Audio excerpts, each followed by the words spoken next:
उर्दू सफ़ा को सब्सक्राइब कीजिए और आने वाली हर नई वीडियो के लिए घंटी दबाइए।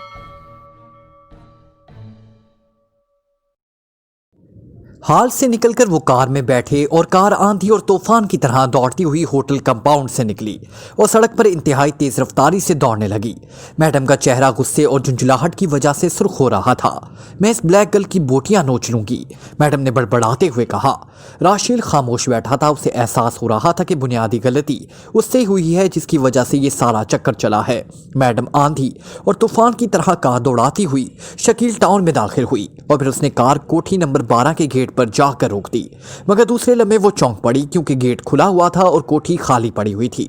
मैडम का अंदर ले जाती कार देखी गई और फिर वो दोनों उतरकर पूरी कोठी में घूम गए। कोठी के कमरों की बत्तियां जल रही थी लेकिन वहां कोई आदमी मौजूद न था। कोठी की हालत से मालूम हो रहा था कि वहां से बड़ी जल्दी से लोग निकले हैं। निकल गई, वो निकल गई, अब उसे कहाँ ढूंढा जाए, मैडम ने गुस्से से जमीन पर सर पैर मारते हुए कहा। और उसी तरह राशिल की नजरें कमरे के एक कोने पर पड़े हुए कागज पर पड़ी। किसी ने कागज को मरोड़कर एक तरफ फेंक दिया था। इसने बढ़कर वो कागज उठाया कि शायद कोई क्लू मिल जाए और फिर कागज खोलते ही वो उछल पड़ा। कागज पर एक टेलीफोन नंबर लिखा हुआ था। मैडम, मेरे ख्याल में इस फोन नंबर से कोई बात मालूम हो सकती है, राशिल ने तेज लहजे में कहा। और मैडम चंद लम्हे सोचती रही। फिर वो कमरे की दीवार के साथ नसब स्टैंड पर रखे हुए फोन की तरफ बढ़ती चली गई। उसने तेजी से नंबर मिलाया। चंद लम्हे घंटी बजती रही और फिर दूसरी तरफ से रिसीवर उठा लिया गया। हेलो, जॉन प्रॉपर्टी डीलर्स, दूसरी तरफ से कहा गया। हेलो, कौन साहब बोल रहे हैं, मैडम ने करख्त लहजे में कहा। मैं सेठ जॉन बोल रहा हूँ, फरमाइए, दूसरी तरफ से कहा गया। देखिए, मैं शकील टाउन कोठी नंबर 12 से बोल रही हूँ। मेरी एक दोस्त यहाँ रहती थी, उसने मुझे यहाँ का पता बताया था, लेकिन अब मैं स्विट्जरलैंड से यहाँ पहुँची हूँ तो कोठी खाली पड़ी है। आपका फ़ोन नंबर यहाँ एक कागज़ पर लिखा हुआ मुझे मिला तो मैंने आपको फ़ोन कर दिया, मैडम ने कहा। ओ मैडम, आपने बर वक्त फ़ोन कर दिया। मैं इत्फाक से फर्म का हिसाब किताब करने की वजह से दफ्तर में मौजूद था, वरना हमारा दफ्तर तो शाम को ही बंद हो जाता है। आपको यकीनन परेशानी होती। आपकी दोस्त ने आज अचानक कोठी खाली करने का फैसला किया। उनका ख्याल था ये कोठी आबादी से हटी हुई है और यहाँ रौनक नहीं है। चनाचा मैंने उनके लिए नुशात कॉलोनी की कोठी नंबर 3 का बंदोबस्त कर दिया। वो वहाँ शिफ्ट हो चुकी हैं, दूसरी तरफ से कहा गया। और मैडम ने इत्मीनान का एक तवील सांस लिया। इत्फाक से ही काम बन गया, वरना ब्लैक गर्ल के नए पते का तलाश करना मुसीबत बन जाता। शुक्रिया सेठ साहब, मैडम ने कहा और तेजी से कुरिडलर दबा कर उसने अपना राब्ता मुनक़ता कर दिया और वो अपने हेडक्वार्टर का नंबर घुमाने लगी। Michael speaking. राब्ता कायम होते ही दूसरी तरफ से माइकल की आवाज़ सुनाई थी। Madam speaking. अंगूठी ब्लैक गर्ल ले उड़ी है और इसने अपना ठिकाना भी बदल दिया है। अब वो नुशात कॉलोनी की कोठी नंबर 3 में शिफ्ट हो गई है। हमने फ़ौरन इसे अंगूठी हासिल करनी है। तुम अपने सब आदमियों को लेकर मुकम्मल तैयारी के साथ नुशात कॉलोनी पहुँच जाओ। मैं राशिल समेत वहाँ पहुँच रही हूँ। हमें फ़ौरन रेड करना है, मैडम ने उसे हिदायत देते हुए कहा।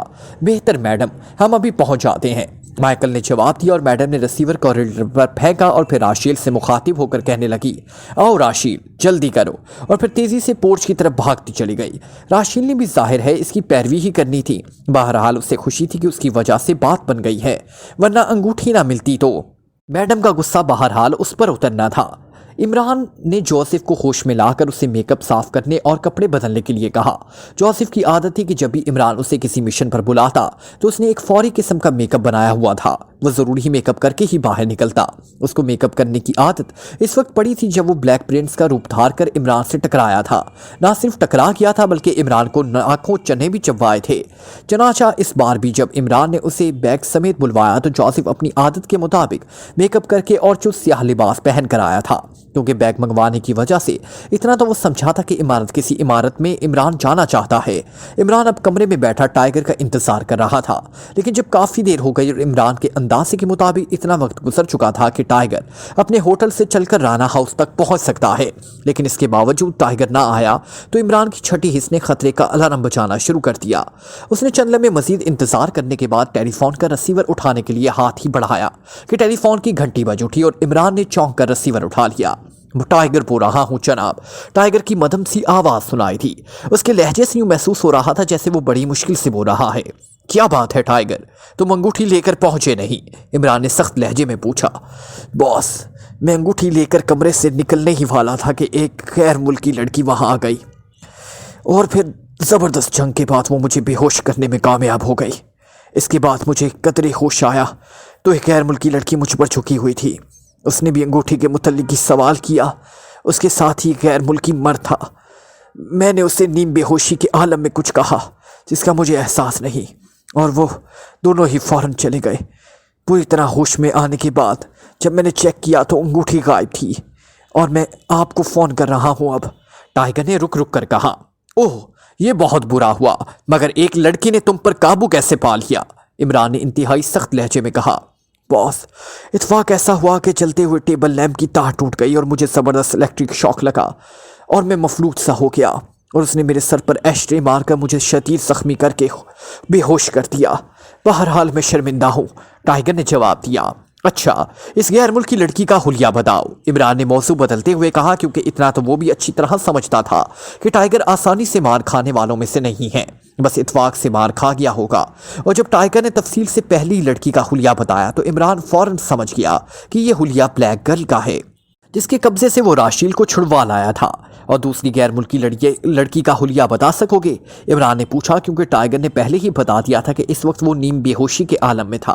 मुझे कुछ याद है, टाइगर ने जवाब दिया। फिर उसने अंदाजे से मर्द और औरत का जो हुलिया बताया तो इमरान समझ गया ये मैडम अशमारा और राशील का हुलिया है। ठीक है, तुम आराम करो, मैं खुद उन्हें देख लूँगा, इमरान ने कहा और रस्सी पर रख दिया। अंगूठी एक बार इसके हाथ से निकल गई थी। वो सोच रहा था कि अगर वो खुद टाइगर के पास चला जाता तो शायद ये वाकया पेश ना आता, या कम अज़ कम वो उन्हें रास्ते में ही चेक कर लेता। लेकिन अब भला सोचने से क्या हो सकता था? मैडम अशमारा और राशील का तो टाइगर के पास पहुंचने की समझ आती थी कि वो पहले मार्गरेट जॉलेन के पास गए होंगे और वहां से टाइगर पर चढ़ दौड़े होंगे। लेकिन ब्लैक गर्ल किस तरह टाइगर के पास पहुंच गई, ये बात उसकी समझ से बाहर थी। लेकिन बहरहाल अब उसने फौरी एक्शन लेना था, इसलिए उसने टेलीफोन का रिसीवर उठाया और ब्लैक ज़ीरो के नंबर डायल करने शुरू कर दिए। राब्ता कायम होते ही दूसरी तरफ से ब्लैक ज़ीरो की आवाज़ सुनाई दी। X2 स्पीकिंग, ब्लैक ज़ीरो ने X2 के लहजे में कहा। इमरान बोल रहा हूँ, सफदर कैप्टन शकील और तनवीर को कह दो कि वो शकील टाउन की कोठी नंबर 12 पर पहुंच जाएं, जबकि नुमानी, सदीकी और चौहान को गुलिस्तान कॉलोनी की कोठी नंबर 26 पर भेज दो। उन्हें वहां निगरानी करनी है। दोनों पार्टियों के पास 02 के ट्रांसमीटर होने चाहिए ताकि मैं किसी भी वक्त उनसे राब्ता कायम कर सकूं, इमरान ने कहा। फिर उससे पहले कि ब्लैक ज़ीरो को जवाब देता, इमरान ने रिसीवर एक झटके से कॉरिडोर पर फेंका और खुद उठकर कमरे में लगी हुई एक अलमारी की तरफ बढ़ता चला गया। उसने अलमारी में 02 का ट्रांसमीटर निकालकर जेब में डाला। फिर वो वापस मुड़ गया। उसी लम्हे जोसेफ भी वहां पहुंच गया। जोसेफ, मैं जा रहा हूं, तुम इस इमारत को ताला लगाकर 0 हाउस शिफ्ट हो जाओ। मैडम यकीनन वापसी पर इस इमारत पर हमला कर देगी, इमरान ने उसे हिदायत देते हुए कहा और फिर खुद तेज तेज कदम उठाता पोर्च की तरफ बढ़ता चला गया। चंद लम्हों बाद इसकी कार खासी तेज रफ्तारी से दौड़ती हुई गुलिस्तान कॉलोनी की तरफ बढ़ी चली जा रही थी। टाइगर की रिपोर्ट के मुताबिक अंगूठी ब्लैक गर्ल ही ले उड़ी थी और मैडम अशमारा बाद में पहुंची थी, इसलिए इमरान को यकीन था कि वो भी ब्लैक गर्ल के पीछे ही गई होगी। अगर टाइगर ने नीम बेहोशी के आलम में उसे कुछ क्ल्यू दे दिया, बहरहाल उसने चूंकि अंगूठी बरामद करनी थी, इसलिए वो सीधा गुलिस्तान कॉलोनी की तरफ ही जा रहा था। मैडम अशमारा की कोठी की निगरानी तो उसने सिर्फ एहतियाती तदाबीर के तौर पर कराई थी। थोड़ी देर बाद वो गुलिस्तान कॉलोनी में पहुंच गया और फिर जब उसने कार कोठी नंबर 12 के करीब जाकर रोकी तो एक तरफ से सफदर तेजी से बढ़ता चला आया। वो पहले ही वहां पहुंच चुका था। इमरान साहब, कोठी तो खाली पड़ी है, सफदर ने आकर रिपोर्ट देते हुए कहा। खाली है? इमरान ने चौंकते हुए कहा। हाँ, जब मैं यहाँ पहुंचा तो मैंने अपने तौर पर कोठी का राउंड लगाया। कोठी की अंदरूनी बत्तियां जल रही हैं मगर फाटक खुला हुआ था। मुझे शक हुआ तो मैं अंदर किया, कोठी बिल्कुल खाली पड़ी हुई है, सफदर ने जवाब दिया। तनवीर और शकील नहीं पहुंचे? इमरान ने कुछ सोचते हुए कहा। तनवीर को तो मैं कोठी के अंदर छोड़ आया हूं ताकि वो वहां कोई क्लू ढूंढ सके। अलबत्ता कैप्टन शकील के मुतालिक मुझे इल्म नहीं है, वो शायद अभी तक नहीं पहुंचा, सफदर ने जवाब दिया। हालांकि कैप्टन शकील का फ्लैट यहां से बहुत करीब है, से तो पहले पहुंचना चाहिए, इमरान ने बड़बड़ाते हुए कहा। अब वो सोच रहा था कि ब्लैक गर्ल को कहां तलाश करे। इस अंदाज में फौरन रिहाइश का छोड़ देने का मतलब तो यही था कि वो अंगूठी की अहमियत को अच्छी तरह समझती थी, इसलिए उसने जानबूझकर ऐसा किया है। अभी वो इस सोच में था कि अचानक टी की हल्की सी आवाज़ जेब से उभरी और इमरान ने चौंक कर जेब से 02 ट्रांसमीटर बाहर निकाला। आवाज़ उसी में से आ रही थी। इमरान ने इसका बटन दबा दिया। Hello Shakeel speaking, over. Button दबते ही दूसरी तरफ से कैप्टन शकील की आवाज़ सुनाई थी। इमरान बोल रहा हूँ, ओवर, इमरान ने जवाब देते हुए कहा।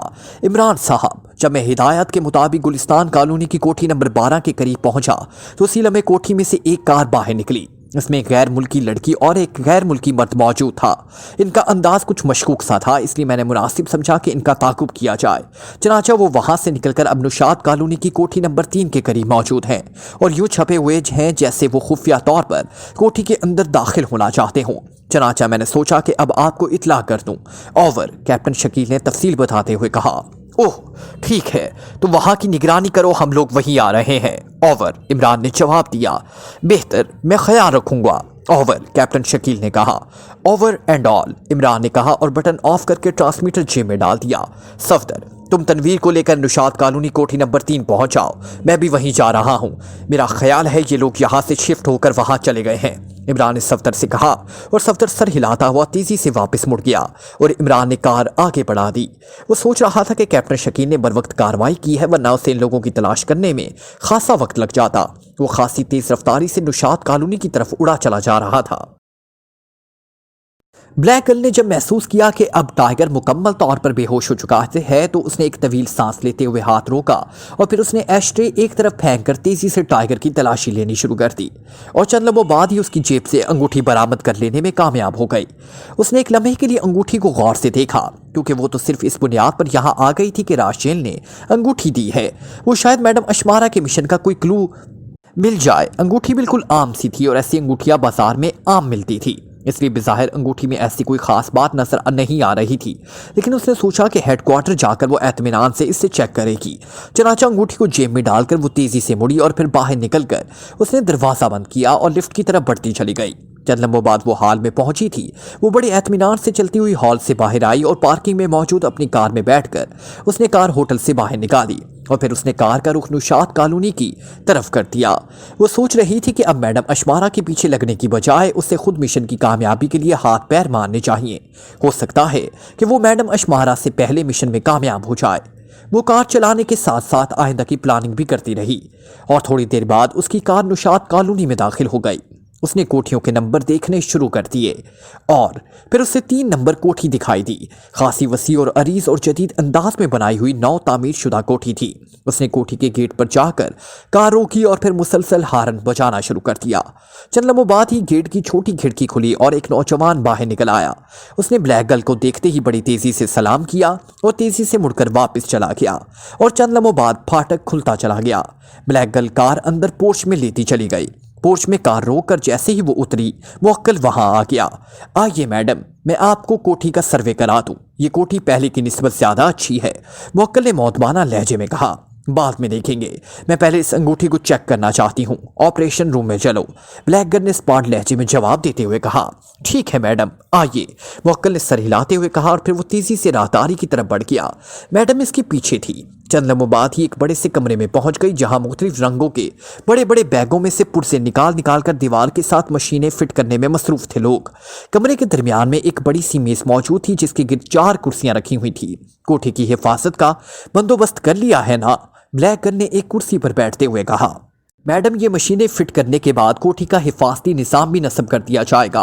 बहरहाल कल शाम तक तमाम इंतजामात मुकम्मल हो जाएंगे, मुअक्किल ने सर हिलाते हुए कहा। ब्लैक गर्ल ने सर हिला दिया, क्योंकि उसे मालूम था कि इस नई जगह के बारे में अभी किसी को इल्म नहीं है, इसलिए कोई फौरी मसला भी दरपेश नहीं हो सकता। चनाचा उसने एतमीनान से सर हिला दिया। कुर्सी पर बैठकर ब्लैक गर्ल ने जेब से अंगूठी निकाली और फिर उससे गौर से देखने लगी। मुअक्किल भी साथ वाली कुर्सी पर बैठकर उसे देखने लगा। ये तो आम सी अंगूठी लगती है, ख्वामख्वाह ही वक्त ज़ाया किया। चंद लम्हों बाद ब्लैक गर्ल ने मायूस से लहजे में कहा और अंगूठी मेज पर रख दी। मैं देखूं, मुअक्किल ने हाथ बढ़ाकर अंगूठी उठा ली और उससे गौर से देखने लगा। वो उसे कभी ऊपर से देखता और कभी नीचे से। फिर अचानक उसकी नजर एक कील पर पड़ गई। उसने इस कील को दबाया तो एक हल्के से खटके से अंगूठी का ऊपर वाला हिस्सा किसी संदूक के दहाने की तरह खुलता चला गया और ब्लैक गर्ल भी चौंक कर सीधी हो गई। दूसरे लम्हे इन दोनों के मुंह लटक गए, क्योंकि इस ढक्कन के अंदर कुछ नहीं था। वो फिल्म एक्टर की छोटे छोटे फोटो लगे हुए थे। ये एक्टर हॉलीवुड के थे। موکل نے برا सा मुंह बनाते हुए कहा, हो सकता है इन पर कोई खुफिया तहरीर हो. ब्लैक गर्ल ने कुछ सोचते हुए कहा, तो इसे चेक कर लिया जाए. मोक्कल ने कहा, हाँ ये दोनों तस्वीरें निकालो और जब लेबॉर्ट्री सेट हो जाए तो उन्हें अच्छी तरह चेक कर लेना. ब्लैक गर्ल ने कहा और मोक्कल ने सर हिलाते हुए दोनों तस्वीरें निकाली और अंगूठी का ढक्कन बंद करके अंगूठी वापस मेज पर रख दी. ब्लैक गर्ल ने मेज की दराज खोल दी और अंगूठी इसमें फेंक दी. तीसरे, मेरे लिए कोई कमरा दुरुस्त कर दिया है, मैं अब आराम करना चाहती हूँ. ब्लैक गर्ल ने उठते हुए कहा, हाँ आइए मैं आपको पहुंचा देता हूँ. मोक्कल ने कहा और फिर वो तस्वीरें उठाए दरवाजे की तरफ बढ़ता चला गया. एक राहदारी से गुजरकर वो एक कमरे के दरवाजे पर रुका. ये आपका कमरा है मैडम, मोक्कल ने एक तरफ हटते हुए कहा और ब्लैक गर्ल सर हिलाती हुई अंदर दाखिल हुई और उसने कमरे का दरवाजा बंद कर दिया और मोक्कल तेजी से मुड़कर वापस ऑपरेशन रूम की तरफ बढ़ गया. मैडम अशमारा ने कार नुशात कॉलोनी के पहले चौक पर ही रोक दी. कोठी नंबर 3 को वो कॉलोनी में दाखिल होते ही चेक कर चुकी थी. राशेल तुम यहीं रुको, जब बाकी लोग आ जाएं तो तुम उन्हें लेकर कोठी के गिर्द फैल जाना. मैं ट्रांसमीटर पर तुम्हें कॉशन दूंगी. इसके बाद तुम सबने अंदर आ जाना है और फिर जो नजर आ जाए खत्म कर देना. मैडम ने कार से उतरते हुए कहा. मगर मैडम आप अकेली अंदर जाएंगी? राशेल ने झुकते हुए कहा. हाँ क्यों, क्या मैं मोम की बनी हुई हूँ? मैडम ने गुस्सेले लहजे में कहा और राशेल खामोश हो गया और मैडम तेजी से कदम बढ़ाती कोठी के उकब की तरफ बढ़ती चली गई. कोठी जदीद अंदाज की बनी हुई थी, इसलिए इसकी 4 दीवारें कुछ ज्यादा ऊंची ना थी और फिर 4 दीवारें इस डिजाइन की बनी हुई थी कि उसमें रखने से बने हुए थे. मैडम ने उकब में आकर इधर उधर देखा. जब कोई शख्स नजर ना आया तो वो इन रखनों की मदद से चंद ही लम्हों में दीवार पर चढ़ती चली गई. दीवार पर एक लम्हे के लिए रुककर उसने अंदर का जायजा लिया, लेकिन अंदर कोठी की उकबी तरफ सकूत तारी था, इसलिए वो एतमीनान से कूद गई और फिर पाए बाग की बड़ी सी बाड़ के पीछे चंद लम्हों के लिए दुबकी रही. लेकिन जब उसके कूदने का कोई रद्द अमल ना हुआ तो वो बाड़ के पीछे से निकली और बड़ी एहतियात से चलती हुई इमारत की तरफ बढ़ती चली गई. सामने एक बड़ी सी खिड़की नजर आ रही थी जिसमें बड़े बड़े शीशे नस्ब थे. अंदर नीले रंग की लाइट चलती नजर आ रही थी. मैडम इस खिड़की के करीब पहुंचकर रुक गई. खिड़की के अंदर नीले रंग के पर्दे लटके हुए थे, लेकिन ये पर्दे पूरी चौड़ाई में फैले हुए थे, इसलिए अंदर कुछ नजर ना आ रहा था. नीली लाइट जलने से साफ जाहिर था कि अंदर कोई सो रहा है. इमारत के अंदर कुछ लोगों के चलने फिरने की आवाजें भी आ रही थी, इसलिए मैडम ने इस खिड़की के रास्ते ही अंदर दाखिल होने का फैसला किया और अंदरूनी जेब में हाथ डालकर उसे एक छोटा सा कलम निकाला. कलम की पुश्त पर टेप का रोल मौजूद था. इसने टेप खोलकर शीशे की इस जगह क्रॉस की सूरत में चिपकाया और फिर कलम की नोक से इसने बड़े मखसूस अंदाज में शीशे पर लकीर लगाई और फिर कलम की नोक से एक मखसूस जगह पर ठोकर मारी और शीशा एक हल्के से खटके से कटकर टेप की मदद से बाहर को लटक गया. और मैडम ने बड़ी एहतियात से शीशे के टुकड़े को टेप से अलहदा करके नीचे रखा और फिर शीशे में बन जाने वाले सुराख में उंगलियां डालकर उसने बड़ी आहिस्तगी से चटकनी खोल दी और खिड़की के पटों को धकेल कर उसे खोल दिया. कलम को दोबारा जेब में डालकर वो बड़ी आहिस्तगी से खिड़की पर चढ़ती चली गई. उसने पर्दों को हटाया तो सामने बिस्तर पर उसे कंबल ओढ़े कोई सोया हुआ नजर आने लगा और वो तंजिया अंदाज में मुस्कुराती हुई अंदर दाखिल हो गई. उसने जेब से रिवॉल्वर निकाला, फिर आगे बढ़कर कंबल एक झटके से हटा दिया, मगर दूसरे लम्हे एक हल्का सा खटका हुआ, उसके हाथ से रिवॉल्वर निकलता चला गया. मैडम अशमारा हैरत से बुत बनी खड़ी रह गई. बिस्तर पर तकिए पड़े हुए साफ नजर आ रहे थे, जबकि कोने में खड़ी हुई ब्लैक गर्ल के चेहरे पर मुस्कुराहट थी. इसके हाथ में साइलेंसर लगा रिवॉल्वर भी मौजूद था. मैं अपनी ख्वाब में मैडम अशमारा को खुश आमदीद कहती हूँ, ब्लैक गर्ल ने बड़े मुतमईन लहजे में कहा. तुम तो पहले से होशियार थी, मैडम ने संभल कर एहतियात भरे लहजे में कहा. जाहिर है अब मैं ऐसी नींद तो नहीं सोती कि तुम शीशे काटती रहो और मैं इत्मीनान से सोती रहूं, ब्लैक गर्ल ने जवाब दिया. सुनो, मैं तुम्हारे साथ कोई दुश्मनी नहीं देना चाहती. तुम ना जाने किस चक्कर में यहाँ आई हो, मुझे इससे कोई मतलब नहीं. मैं सिर्फ वो अंगूठी लेने आई हूँ जो तुमने होटल शबाना से हासिल की है, मैडम अशमारा ने कहा. लेकिन तुम्हें मेरे इस हेडक्वार्टर का कैसे पता चला? एक बात, और दूसरी बात ये कि तुम्हें कैसे मालूम हुआ कि टाइगर से मैंने अंगूठी ले ली है? ब्लैक गर्ल ने पूछा. ये मामूली बातें हैं, इनका जिक्र छोड़ो, मुझे वो अंगूठी दे दो. वो तुम्हारे किसी काम की नहीं है, वह वापस चली जाऊंगी और मेरा तुम्हारा झगड़ा खत्म. वरना तुम जानती हो कि मैडम अशमारा क्या नहीं कर सकती. मुझे अकेली मत समझना, मैडम ने करख्त लहजे में कहा. तुम इस अंगूठी का क्या करोगी? इस जैसी हजारों अंगूठियां बाजार में बिक रही हैं, ब्लैक गर्ल ने कहा. मुझे वही अंगूठी चाहिए, मैडम ने सख्त लहजे में कहा. अगर तुम वादा करो कि अंगूठी लेने के बाद खामोशी से वापस चली जाओगी और आइंदा यहाँ नहीं आओगी तो मैं तुम्हें वो अंगूठी वापस कर सकती हूँ, ब्लैक गर्ल ने कुछ सोचते हुए कहा. हाँ, ये मेरा वादा है, मैडम ने सर हिलाते हुए जवाब दिया। ओके, मैं अभी मंगवाती हूँ, ब्लैक गर्ल ने कहा। फिर हाथ बढ़ाकर उसने स्विच बोर्ड पर लगा हुआ एक बटन दबा दिया। चंद लम्हों बाद ही कदमों की आवाज़ उभरी और फिर बाहर से मोक्कल की आवाज़ सुनाई दी।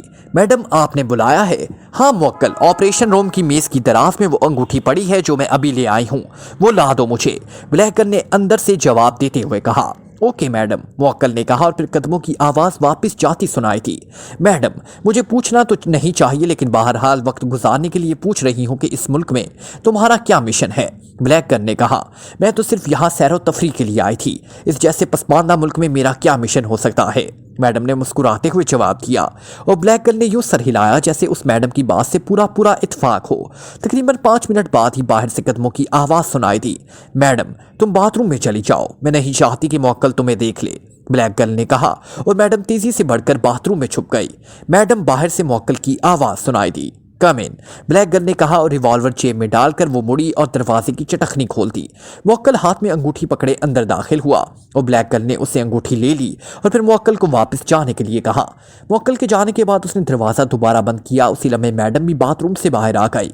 लो मैडम, अपनी अंगूठी संभालो, देखो अपने वादे पर कायम रहना, ब्लैक गर्ल ने अंगूठी मैडम की तरफ बढ़ाते हुए कहा और मैडम ने आगे बढ़कर इसे अंगूठी हासिल करनी चाहिए, मगर उसी लम्हे बिस्तर की साइड से एक साया से बिजली किसी तेजी से उन पर झपटा और दूसरे लम्हे अंगूठी ब्लैक गर्ल के हाथ से निकलती चली गई। मैडम का हाथ भी इसी तरह उठा रह गया और वो दोनों यूं उछली जैसे कमरे में अचानक बम फट पड़ा हो। इमरान ने कार एक तरफ रोकी और फिर बाहर निकल गया। उसी लम्हे एक दरख्त की आड़ में उससे निकलकर कैप्टन शकील उसके करीब पहुंच गया। इमरान साहब, वो गैर मुल्की लड़की कोठी के उकब में गई है, इसका दूसरा साथी एक तरफ छुपा हुआ है, कैप्टन शकील ने कहा। ठीक है, तुम यहीं रुको, बाकी साथी आ जाएं तो तुमने एहतियात से निगरानी करनी है। हो सकता है इस गैर मुल्की औरत के और भी साथी आ जाए, अगर ज़रूरत हुई तो मैं B2 ट्रांसमीटर पर कॉल कर लूंगा। इमरान ने कैप्टन शकील को हिदायत दी और फिर तेजी से कोठी के उकब की तरफ बढ़ता चला गया। कैप्टन शकील ने अंदर जाने वाली गैर मुल्की औरत के साथी के बारे में निशानदही कर दी थी कि वो कहाँ मौजूद है, इसलिए इमरान को आसानी हो गई और वो इसकी नजरों में आए बगैर कोठी के उकब में पहुंच गया। अब वो समझ गया था कि कार में आने वाली यकीनन मैडम अशमारा होगी, क्योंकि ब्लैक गर्ल को जाहिर है इस तरह छुपकर अपने ही हेडक्वार्टर में दाखिल होने की जरूरत ना थी। बहरहाल वो सोच रहा था कि कुछ भी हो, कैप्टन शकील की वजह से वो बरवक्त पहुंच गया। कोठी के उकब में पहुंचकर उसे दीवार पर मौजूद रखनों की वजह से अंदर पहुंचने में कोई मुश्किल पेश ना आई और वो नीचे कूदते तेजी से इमारत की तरफ बढ़ता चला गया। अभी उसने 2 कदम ही उठाए थे कि उसने सामने एक खिड़की को खुला हुआ देखा। उसके पर्दे भी हटे हुए थे और फिर इमरान तेजी से उसकी खिड़की की तरफ बढ़ता चला गया। वो सोच रहा था कि ये अच्छा हुआ कि वो साइड से कूदा था, अगर इस खिड़की के सामने से कूदा तो खिड़की के अंदर से उसे चेक कर लिया जा सकता था। इमरान खिड़की के करीब पहुंचकर रुक गया। उसने बड़ी एहतियात से अंदर झांका तो चौंक पड़ा।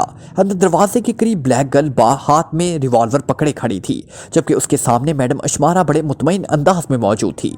मैडम, मुझे पूछना तो चाहिए नहीं, लेकिन बहरहाल वक्त गुजारने के लिए पूछ रही हूँ कि इस मुल्क में तुम्हारा क्या मिशन है? ब्लैक गर्ल की आवाज़ सुनाई दी। मैं तो सिर्फ यहाँ सैर व तफरीह करने के लिए आई थी, इस जैसे पसमानदा मुल्क में मेरा क्या मिशन हो सकता है? मैडम ने जवाब दिया और ब्लैक गर्ल ने यूँ सर हिलाया जैसे वो मैडम की बात से पूरा इत्फाक करती हो। इसके बाद कमरे में खामोशी तारी हो गई। मैडम, तुम बाथरूम में चली जाओ, मैं नहीं चाहती कि मोक्कल तुम्हें देख ले, ब्लैक गर्ल ने मैडम से कहा और मैडम तेजी से बढ़कर बाथरूम में चली गई। मैडम, दूसरे लम्हे कमरे के दरवाजे के बाहर से एक मर्दाना आवाज़ अब उभरी। कम इन, ब्लैक गर्ल ने कहा और रिवॉल्वर जेब में डालकर वो मुड़ी और दरवाजे की चटखनी खोलने लगी। इमरान ने दूसरे लम्हे खिड़की की चौखट पर हाथ रखा और बगैर कोई आवाज़ पैदा किए वो अंदर खिस गया। जब तक मैडम दरवाजे की चटखनी खोलकर दरवाज़ा खोलती, इमरान बेड की साइड से में दुबक चुका था। हल्की लाइट की वजह से बेड की साइडों में अंधेरा था, इसलिए उसे यकीन था कि आसानी से उसे कोई ना चेक कर सकेगा। दरवाज़ा खुलते एक नौजवान अंदर दाखिल हुआ। उसके हाथ में एक अंगूठी थी। उसने वो अंगूठी ब्लैक गर्ल के हवाले की और ब्लैक गर्ल ने उसे वापस जाने के लिए कहा और फिर उसके जाने के बाद ब्लैक गर्ल ने दरवाज़ा बंद करके उसकी चटखनी चढ़ा दी। उसी लम्हे मैडम भी बाथरूम से बाहर निकल आई। लो मैडम, अपनी अंगूठी संभालो, देखो अपने वादे पर कायम रहना, ब्लैक गर्ल ने अंगूठी मैडम की तरफ बढ़ाते हुए कहा और मैडम अंगूठी लेने के लिए आगे बढ़ी ही थी कि अचानक इमरान ने अपनी जगह से छलांग लगाई और फिर उससे पहले कि अंगूठी मैडम के हाथ तक पहुंचती, इमरान ने अंगूठी झपट दी। मैडम का हाथ उसी तरह उठा ही रह गया और इमरान अंगूठी लिए सामने वाली दीवार के साथ खड़ा हो गया। उसके हाथ में रिवॉल्वर चमक रहा था। تم نے وہ مثال سنی ہوئی ہے کہ بلیاں لڑتی ہی رہ گئی اور روٹی بندر لے اڑا، چنانچہ انگوٹھی اب۔ عمران نے مسکراتے ہوئے جواب دیا، تم کون ہو؟ ان دونوں کے حلق سے بیک آواز ایک ہی فکرہ نکلا۔ یوں حیرت سے عمران کو دیکھ رہی تھی جیسے آدمی کسی بھوت کو دیکھتا ہے۔ وہ ایسے بات ہی ایسی تھی کہ عمران یوں اچانک ٹپک پڑا جیسے وہ زمین سے نکلا ہو۔ تم میڈم سے پوچھ رہی تھی کہ وہ یہاں کیوں آئی ہے؟ میں بتاتا ہوں، وہ میرے ساتھ شادی کرنے کے لیے آئی تھی، لیکن عین نکاح کے موقع پر فرار ہو گئی اور شادی والی انگوٹھی بھی اپنے ساتھ لے گئی۔ میں وہی انگوٹھی لینے آیا تھا اور لے کر جا رہا ہوں۔ اور سنو میڈم، اگر تم نے انگوٹھی لینی ہے تو مجھ سے شادی بہرحال کرنی ہی پڑے گی، عمران نے بڑے سنجیدہ لہجے میں کہا۔ پھر اس سے پہلے کہ وہ کوئی حرکت کرتی یا جواب دیتی، عمران بجلی کی سی تیزی سے اپنی جگہ سے اچھلا اور پھر واقعی کسی بندر کی طرح اڑتا ہوا وہ کھڑکی تک آیا اور دوسرے لمحے وہ کھڑکی سے کود چکا تھا۔ زمین پر قدم رکھتے ہی اسے انتہائی تیزی سے سائیڈ میں دوڑ لگائی اور پھر دیوار کے قریب پہنچتے ہی وہ ہوا میں اچھلا اور شاندار ہائی جمپ کا مظاہرہ کرتے ہوئے وہ دیوار پھاند کر سڑک پر آ کھڑا ہوا۔ اس نے اس کام میں اتنی پھرتی دکھائی اور تیزی دکھائی کہ اسے یقین تھا کہ جب تک وہ ریوالور نکال کر کھڑکی سے باہر جا کر اس کا نشانہ لے سکے وہ دیوار پار کر چکا ہوتا۔ یہی وجہ تھی کہ باہر تک آنے کے باوجود اس پر فائر نہ ہوا، اور پھر سڑک پر آتے ہی وہ تیزی سے ایک اور گلی میں سے ہوتا ہوا چند ہی لمحوں میں اپنی کار تک پہنچ گیا۔ صفدر وہیں موجود تھا۔ سب لوگ واپس چلے جائیں، کام ہو گیا ہے، عمران نے مسکراتے ہوئے کہا۔ پھر اس سے پہلے کہ صفدر کچھ سمجھتا، عمران ڈرائیونگ سیٹ پر بیٹھ چکا تھا اور پھر اس کی کار ایک جھٹکا لے کر آگے بڑھی اور آندھی اور طوفان کی طرح آگے بڑھتی چلی گئی۔ عمران کھڑکی سے باہر کودتے ہی وہ دونوں تیزی سے سڑک کی طرف لپکی، مگر باہر اندھیرے میں عمران کہیں نظر نہ آیا تو میڈم تیزی سے کھڑکی پار کرنے لگی۔ ٹھہرو میڈم، پہلے مجھے بتاؤ یہ کون تھا؟ کیا یہ تمہارا ساتھی تھا؟ بلیک گرل نے میڈم کا بازو پکڑتے ہوئے کہا۔ میرا ساتھی؟ میں اس کا خون پی جاؤں گی، یہ علی عمران ہے، یہاں کی انٹیلیجنس کے ڈائریکٹر جنرل کا لڑکا، میڈم نے بھپڑے ہوئے لہجے میں کہا۔ اوہ، تو یہی عمران ہے، بلیک گرل نے میڈم کا بازو چھوڑتے ہوئے کہا، اور میڈم اچھل کر کھڑکی سے باہر نکل گئی اور وہ دو انتہائی تیزی سے دوڑتی ہوئی دیوار کے قریب آئی اور چند ہی لمحوں بعد وہ سڑک پر پہنچ گئی۔ اکبی گلی سے نکل کر وہ جیسے ہی سڑک پر آئی، راشیل ایک طرف سے نکل کر اس کے قریب آ گیا۔ انگوٹھی مل گئی میڈم؟ راشیل نے حیرت بھرے لہجے میں پوچھا۔ کیا ابھی یہاں سے کوئی آدمی نکلا ہے؟ میڈم نے جواب دینے کی بجائے الٹا سوال کرتے ہوئے کہا۔ جی ہاں میڈم، ابھی ایک آدمی گلی سے نکل کر دوڑتا ہوا سڑک پر گیا ہے۔ کیوں؟ راشیل نے جواب دیا۔ وہ انگوٹھی لے گیا ہے، میڈم نے بھپڑے ہوئے لہجے میں کہا، پھر تیزی سے اپنی کار کی طرف بڑھتی چلی گئی۔ اس کے ذہن میں زلزلہ سا آیا ہوا تھا۔ عمران کے اصل ٹھکانے کا اسے علم ہی نہ تھا، اس لیے وہ سوچ رہی تھی کہ اب عمران کو کہاں تلاش کرے۔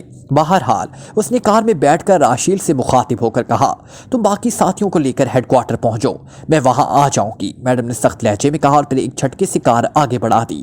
اس کا دماغ معاف سا ہو رہا تھا۔ اب اسے سمجھ آ گئی تھی کہ راشیل کو اغوا کر کے لے جانے والا عمران ہی تھا، کیونکہ راشیل کو جس عمارت سے وہ چھڑا کر لائی تھی وہاں یہی نوجوان بے ہوش پڑا ہوا تھا، اور وہ حبشی بھی یقیناً میک اپ میں ہوگا، اس لیے وہ اسے اس وقت پہچان نہ سکی تھی، ورنہ یہ اس کا وہی سیکریٹری ہوگا۔ چنانچہ اس نے کار کا رخ رانا ہاؤس کی طرف پھیر دیا۔ اسے یقین تھا کہ عمران اسی عمارت میں گیا ہوگا۔ رانا ہاؤس کے سامنے پہنچ کر وہ ٹھٹک کر رک گئی، کیونکہ عمارت کے پھاٹک پر بڑا سا تالا لگا ہوا تھا اور اندر مکمل اندھیرا تھا، اور میڈم نے بڑے مایوسانہ انداز میں کار آگے بڑھا دی۔ وہ سمجھ گئی کہ عمران نے متوقع حملے کے پیش نظر پہلے ہی عمارت چھوڑ دی ہوگی۔ اب اسے عمران کی ذہانت اور عیاری سمجھ میں آ رہی تھی، لیکن اب مسئلہ تھا اس سے انگوٹھی واپس لینے کا۔ اس بات کا تو اسے یقین تھا کہ عمران چاہے لاکھ سر پٹکے وہ انگوٹھی میں سے مشن کی مائکرو فلم حاصل نہیں کر سکتا، لیکن میڈم کے لیے وہ انگوٹھی بے حد اہم تھی۔ پھر اچانک اسے خیال آیا کہ اس انگوٹھی کے پیچھے جانے کی بجائے وہ کیوں نہ دوبارہ اس انجینئر کو ٹریپ کر کے اسے دوبارہ نقشہ حاصل کر لے۔ یہ خیال آتے ہی وہ مطمئن ہو گئی۔ اس نے ایک کیفے کے سامنے کار روکی اور پھر وہ اتر کر برآمدے میں لگے ہوئے ٹیلی فون کی طرف بڑھتی چلی گئی۔ اسے اس انجینئر کی رہائش گاہ کا صرف نمبر ہی معلوم تھا، اس لیے اس نے سوچا کہ وہ فوراً ہی اس کی رہائش گاہ پر جا دھمکے، اور پھر چاہے اسے احمق ہی کیوں نہ کرنا پڑے اور اس مشن کا نقشہ حاصل کر کے ہی واپس آئے گی۔ اس نے سکے ڈال کر نمبر ڈائل کیا، پھر اسے کافی دیر تک انتظار کرنا پڑا، لیکن دوسری طرف سے رابطہ قائم ہی نہ ہوا۔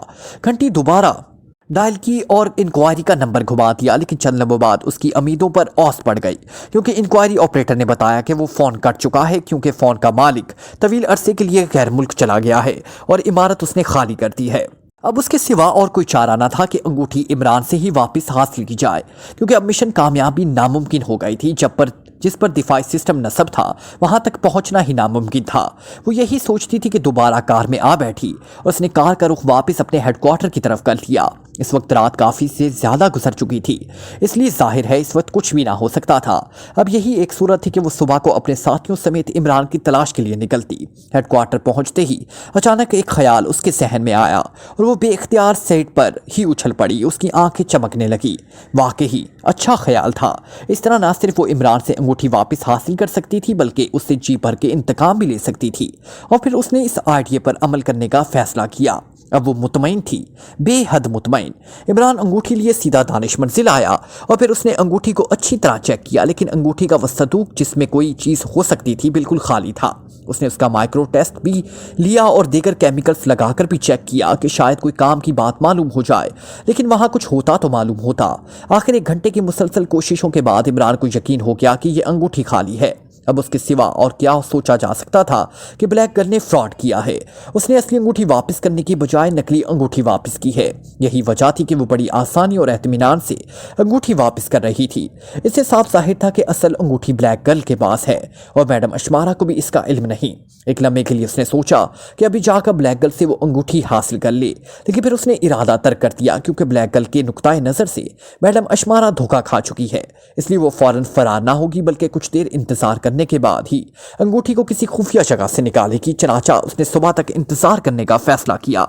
ब्लैक ज़ीरो, तुम सफदर और कैप्टन शकील को हिदायत दे दो कि वो निशात कॉलोनी की कोठी नंबर 3 की निगरानी करे। अगर इनमें से कोई कहीं जाए तो उसका ताकुब किया जाए। मैं अब फ्लैट जा रहा हूँ। इमरान ने ब्लैक ज़ीरो से मुखातिब होकर कहा। ठीक है, ब्लैक ज़ीरो ने सर हिलाते हुए कहा और इमरान तेज़ी से ऑपरेशन रूम से बाहर निकलता चला गया। थोड़ी देर बाद वो अपने फ्लैट पर पहुंच गया और चूंकि इमरान बहुत ज़्यादा थका हुआ था इसलिए जाते ही सो गया। लेकिन इस वक्त उसे जागना पड़ा जब सुलेमान ने उसे बुरी तरह झंझोड़ा।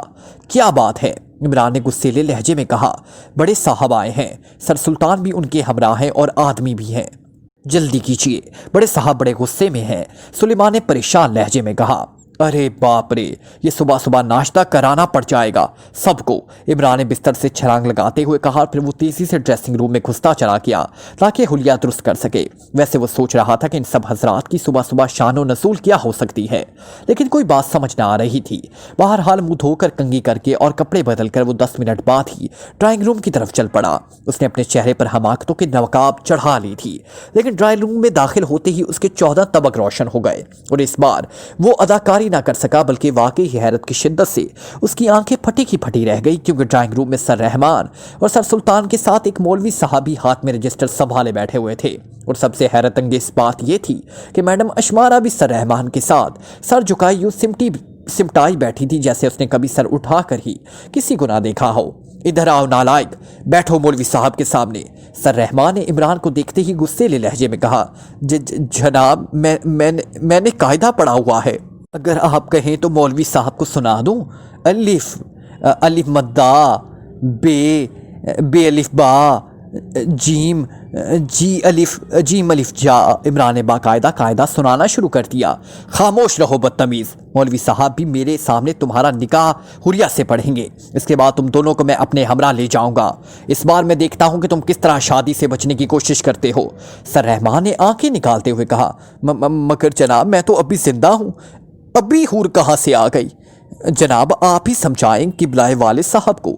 इमरान ने घिघाए हुए लहजे में सर सुल्तान से मुखातिब होकर कहा। देखो इमरान, हुरिया ने बताया है कि तुमने उसे अगवा करके एक मकान में बंद कर रखा था। आज ये फरार होकर सर रहमान के पास सुबह सुबह पहुंच गई और भाई सर रहमान के मुताबिक ये उनकी इज्जत का सवाल है। अब ये शादी हर कीमत पर होगी, इसलिए उन्होंने मुझे सुबह सुबह बुला लिया और अब तुम्हें शादी तो करनी होगी, मजबूरी है, सर सुल्तान ने वजाहत करते हुए कहा। और इमरान की बात समझ में ना आ रही थी कि अब वो किस तरह जान छुड़ाए। इतनी बात वो समझ गया था कि मैडम अशमारा ने अंगूठी वापस हासिल करने के लिए नया चक्कर चलाया है। अगर ये बात है तो मैं तैयार हूं, लेकिन आप प्लीज मुझे 1 मिनट हुरिया से अलहदा बात करने दें, शायद ये खुद ही भाग जाए। इमरान ने कहा। बकवास बंद करो, शादी से पहले तुम इससे बात नहीं कर सकते। चलो बैठो मौलवी साहब के सामने। मौलवी साहब शुरू करें। اور سنو عمران، اگر تم نے انکار کیا تو میں خودکشی کر لوں گا، سر رحمان نے کہا اور جیب سے ریوالور نکال کر اپنی کنپٹی سے لگا دیا۔ ارے آپ مجھے مار ڈالیں، لیکن یہ خودکشی تو بزدلوں کا کام ہے، عمران نے آنکھیں پھاڑتے ہوئے کہا۔ جلدی کرو ورنہ تم جانتے ہو جو کچھ میں کہتا ہوں وہ کر بھی دیتا ہوں، سر رحمان نے کہا، اور اب پہلی بار عمران کو احساس ہوا کہ معاملات اس کے ہاتھ سے نکل چکے ہیں۔ وہ سر رحمان کی عادت جانتا تھا کہ انہوں نے واقعی کنپٹی پر فائر کر دینا ہے۔ اچھا ٹھیک ہے، میں تیار ہوں، لیکن دلہن کو پہنانے کے لیے مجھے انگوٹھی دلانے دیں، عمران نے ڈوبتے ہوئے لہجے میں کہا۔ نہیں، یہ سب بعد میں ہوتا رہے گا، تم نکاح پڑھو ابھی اور فوراً، سر رحمان نے سخت لہجے میں کہا۔ ارے مجھے یاد آیا، ایک انگوٹھی تو میری جیب میں ہے، چلو میں ہی دے دیتا ہوں، عمران نے جیب میں ہاتھ ڈال کر وہی انگوٹھی نکالی جو اس نے چیک کرنے کے بعد جیب میں ڈالی تھی، اور اس وقت پہلی بار میڈم اشمارا نے جھٹکے سے سر اٹھایا۔ اس کی آنکھوں میں چمک لہرائی، اور پھر جب اس نے عمران کے ہاتھ میں وہی انگوٹھی دیکھی تو بے اختیار کھڑی ہو گئی۔ اس نے عمران کے ہاتھ سے انگوٹھی جھپٹ لی۔ لیکن میڈم اشمارا، یہ بتا دوں کہ اس انگوٹھی میں کچھ نہیں ہے، بلیک گرل نے تمہارے ساتھ دھوکہ کیا ہے، عمران نے بڑے مضبوط لہجے میں کہا، اور میڈم اشمارا نے چونک کر انگوٹھی کی اس رنگ کو جو انگلی کے گرد ہوتا ہے ایک طرف سے دبایا، دوسرے لمحے وہ علیحدہ ہو گیا، اور میڈم نے اچانک دروازے کی طرف چھلانگ لگائی، مگر عمران نے تیزی سے ٹانگ آگے بڑھا دی اور میڈم منہ کے بل فرش پر گرتی چلی گئی۔ انگوٹھی اس کے ہاتھ سے نکل کر دور جا گری۔ خبردار میڈم اشمارا، اگر تم نے حرکت کی تو گولی مار دوں گا، عمران نے اچانک کرخت لہجے میں کہا، اور اٹھتی ہوئی میڈم کا ہاتھ پکڑ کر زور سے جھٹکا دیا، اور دوسرے لمحے میڈم اچھل کر دروازے کے مخالف کونے میں پڑے ہوئے صوفے پر جا گری۔ سر سلطان اور سر رحمان بے اختیار کھڑے ہو گئے، اور عمران نے جھپٹ کر انگوٹھی اٹھا لی۔ دوسرے لمحے میڈم نے جیب سے ریوالور نکال کر فائر کر دیا، اور عمران پھرتی سے ایک طرف ہٹ گیا اور گولی اس کے قریب سے گزر کر دیوار میں جا لگی، مگر میڈم کو دوسرا فائر کرنے کی مہلت ہی نہ ملی، اور سر رحمان کے ریوالور سے گولی نکلی اور میڈم کے ہاتھ سے ریوالور نکلتا چلا گیا۔ یہ دیکھیے جناب مائکرو فلم، جس کی وجہ سے میڈم مجھ سے شادی کرنا چاہتی تھی، عمران نے رنگ میں سے ایک گول مائکرو فلم نکالتے ہوئے کہا۔ بکواس، یہ انگوٹھی اس کے پاس تھی، میرا کیا تعلق؟ تم لوگ مجھ سے فراڈ کر رہے ہو، میں اب یہ شادی نہیں کر سکتی، مجھے میرے سفارت خانے سے بات کرنے دو، میڈم نے چیختے ہوئے کہا۔ خاموش رہو لڑکی، ورنہ ابھی گولی مار کر تمہیں ہمیشہ کے لیے خاموش کر دوں گا۔ تم نے اپنے مذموم مقصد کے لیے مجھے استعمال کرنے کی جرت کی۔ سر رحمان اس بار میڈم پر ہی الٹ پڑے، غصے کی شدت سے ان کی آواز پھٹ گئی۔ اسی لمحے میڈم نے اچانک چھلانگ لگائی۔ اس نے دراصل عمران کے ہاتھ پر موجود فلم جھپٹنی چاہی تھی، لیکن دوسرے لمحے وہ چیخ مار کر زمین پر گر پڑی، کیونکہ سر رحمان نے ٹریگر دبا دیا اور گولی میڈم کے بازو میں گھستی چلی گئی۔ اب اگر حرکت کی تو دل میں گولی مار دوں گا، سر رحمان نے کہا، اور میڈم وہیں فرش پر ہی پڑی رہی اور پھر بے ہوش ہو گئی۔ آپ اس کا خیال رکھیں، میں مائکرو فلم پروجیکٹر لے آتا ہوں، عمران نے سر سلطان سے کہا، اور پھر وہ تیزی سے ملکہ کمرے کی طرف دوڑتا چلا گیا، اور پھر تھوڑی دیر بعد اس نے کمرے میں پروجیکٹر کی لا کر فلم اس میں ڈالی تو دیوار پر نئے دفاعی سسٹم کا نقشہ بنایا، اور سر سلطان اور سر رحمان دونوں کی آنکھیں پھٹی کی پھٹی رہ گئی۔ اوہ، تو یہ بات ہے، میں شرمندہ ہوں عمران، میں جذبات میں آ گیا تھا، سر رحمان نے شاید زندگی میں پہلی بار عمران کے سامنے شکست تسلیم کرتے ہوئے کہا۔ لیکن پہلے تو تم خود اس سے شادی پر تیار تھے، سر سلطان نے حیرت بھرے لہجے میں کہا۔ اس وقت انگوٹھی اس کے پاس تھی، اگر میں شادی کا چکر نہ چلاتا تو یہ فوراً ہی ملک سے نکل جاتی، عمران نے بات کو گول کرتے ہوئے کہا۔ اب ظاہر ہے وہ اس کے سوا کوئی بہانہ بھی نہ بنا سکتا تھا۔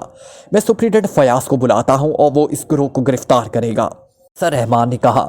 ارے خدا کے لیے اس سے نہ بلوائیے، وہ مجھ سے فلیٹ کا کرایہ مانگنا شروع کر دے گا، عمران نے مسمسی سی صورت بناتے ہوئے کہا۔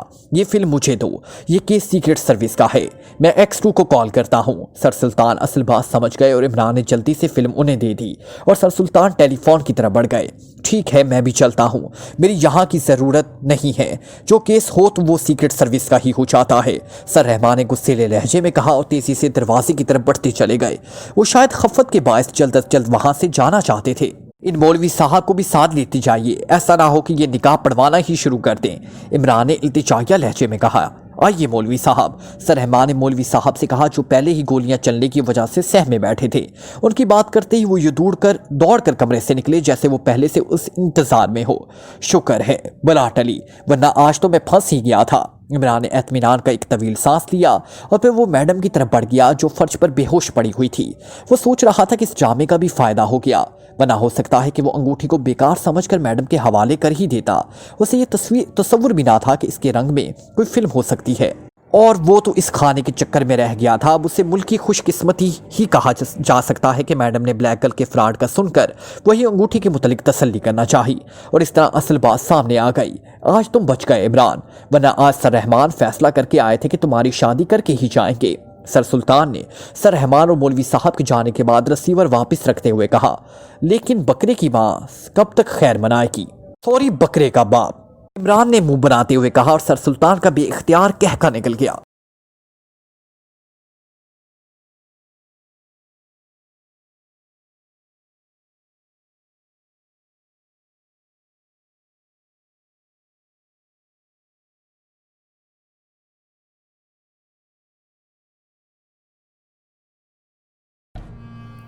Like, comment, share, press the bell icon.